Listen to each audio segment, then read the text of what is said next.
중국 경제가 무너진다는 이야기 요즘 부쩍 많이 나오죠. 예, 얼마 전까지만 하더라도 중국 경제 부활한다. 예, 중국 경제가 세계 시장을 견인할 거다. 이렇게 한결같이 이야기하던 투자은행들도요. 지금 중국 경제 심상치 않다. 이렇게 반전되고 있습니다. 실제로 말입니다. 중국 경제가 무너진다는 단서는 여기저기에서 나타나는데요.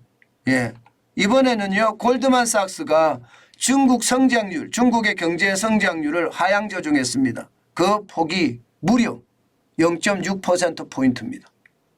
굉장히 높죠. 0.6%포인트까지 낮췄다는 것은요. 이게 중국 경제의 상황이 좋지 않다는 이야기를 단적으로 보여주는 거고요. 예, 특히 말입니다. 골드만삭스는 투자은행이잖아요. 투자은행들이 성장률을 낮출 때는 저는 굉장히 신중하게 쳐다봐야 된다고 생각합니다. 경제기관들하고는 이게 생각이 다릅니다. 투자은행들은 투자해서 벌어야 되는데 중국 경제가 나빠진다고 하는데 투자를 많이 할 수는 절대 없잖아요. 그죠? 그런 차원에서 봐야 되면 야, 이거 봐라. 이거 심각하겠는데 이렇게 생각할 수밖에 없습니다. 실제 골드만삭스는요. 당초 말입니다. 중국의 성장률 전망치를 올려잡아서 6%까지 잡았었거든요. 6%. 올해 6%는 성장할 거야. 이렇게까지 잡았었는데 이게 0.6%포인트를 내렸으니까 골드만삭스는요. 5.4%로 내려잡은 거예요. 굉장히 빨리 내려잡았죠. 그런데 문제는 골드만삭스만 내려잡은 게 아니에요. 당장 말입니다. 예, UBS 워버그라고 UBS라고 하는 스위스계 투자은행입니다. 예, 여기는 5.7%에서 5.2%까지 내려잡았죠. 노무라는 심지어 5.5%를 5.1%까지 내렸습니다. UBS나 노무라가 가장 지금 심각하게 많이 내렸다고 봐야 되고요. 예, 스탠다드 차타드도 마찬가지로 지금 5.8%에서 5.4%까지 내렸습니다. 골드만삭스하고 똑같죠. 예, JP모건도요. 이게 5.9%에서 5.5%까지 0.4%포인트를 내렸습니다. 뱅크 오브 아메리카는 6.3%에서 5.7%로 내렸고요. 그러니까 뱅크 오브 아메리카가 0.6%포인트를 조정을 했다고 봐야 되고요. 골드만삭스가 0.6%포인트를 조정했다고 봐야 됩니다. 나머지는 0.4%포인트를 조정한 것으로 지금 보이는 거고요. 이게 여러분 투자은행들이 이게 조정하기 시작하면요. 앞으로 경제기관들도 조정을 많이 할 겁니다. 그렇지만 중국 정부가 성장률 목표치가 5% 내외니까 뭐 걱정할 것도 없다. 중국 정부의 성장률 전망치보다 많은데 뭐가 걱정이냐 이렇게 이야기하는데요. 그렇지 않습니다. 지금 현재까지 중국의 수치가 제대로 나오지 않아서 정확하게 중국의 경제 상황을 이해할 수는 없으나 투자은행들은요. 기본적으로 리오프닝의 효과가 없다. 중국이 코로나19에 거리두기 제한이나 통제 방역을 풀었어요. 1월 달에 풀었는데 그 효과가 없다 이런 얘기가 되는 겁니다. 실질적으로도요. 이 골드만삭스가 제시한 걸 보면 말입니다. 부동산이 완전히 망가졌다 이렇게 이야기합니다. 실제 그렇게 나타납니다. 중국 부동산 개발 투자액 증감률을 보면 2021년 12월이 마이너스 13.9%입니다. 2021년입니다. 2022년에는요. 3.7%까지 늘었으나 지금 3월에는 다시 마이너스 2.4%, 4월에는 마이너스 10.1%, 10일에는 마이너스 11.9%까지 빠졌습니다. 올해도 지금 1월, 2월, 3월 계속 마이너스예요. 2월까지 5.7% 마이너스였는데 3월은 낙폭을 더 늘려서 마이너스 7.1%까지 가고 있거든요. 낙폭을 늘리니까 이거 봐라.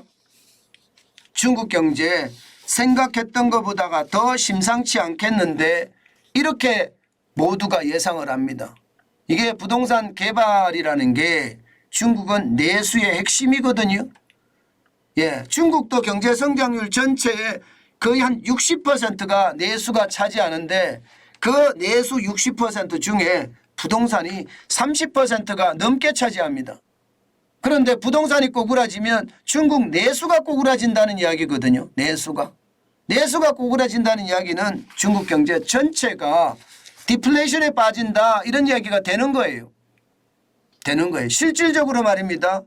예, 소매 판매 증가율이 예상만치 못합니다. 예, 4월에도 18.4%가 늘어났지만 이게 결국은요. 예, 이 리오프닝을 감안을 한다면 적어도 20%가 넘어야 되는데 못 넘었다. 소매 판매가 예전만 못하다는 거예요. 예, 여기다가 5월에 12.7%가 늘었는데도 시장의 전망치보다 낮다. 시장의 전망치는 13%가 넘어서 14%에 가깝다. 그런데 12.7%니까 소매 판매가 예상보다 안 된다.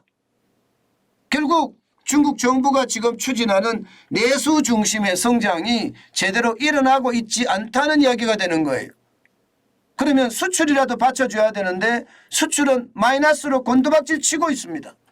작년에 내내 마이너스였다가 올 3월에 14.8%가 늘어나고 4월에 8.5%가 늘어나면서 중국 경제가 다시 부활하지 않겠느냐 그런 예측까지 했는데요. 5월에 마이너스 7.5%까지 떨어지니까 예, 시장은요 어떠거를 하는 거죠.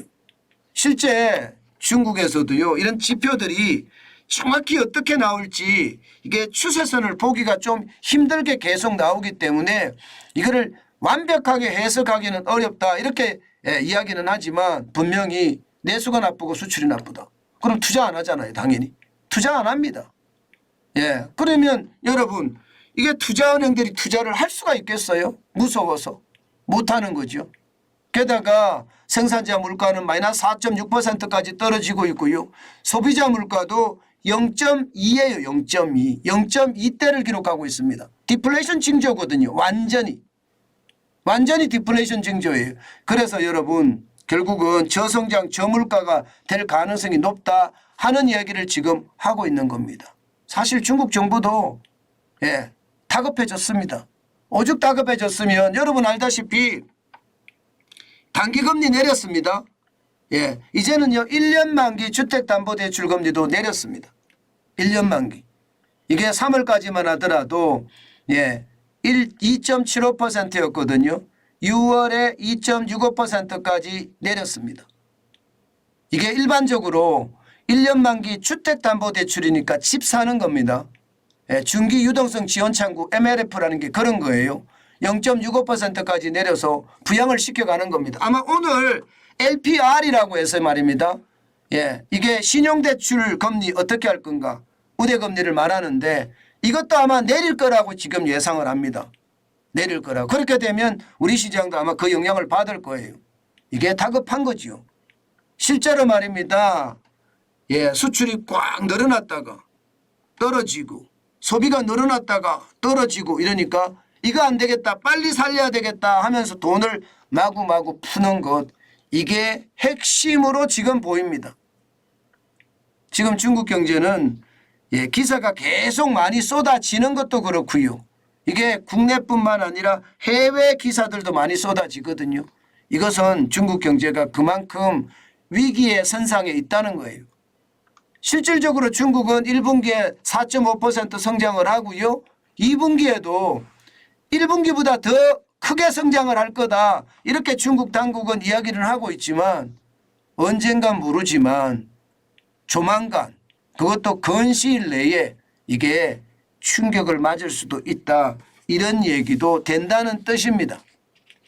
여러분 투자은행들이 말입니다.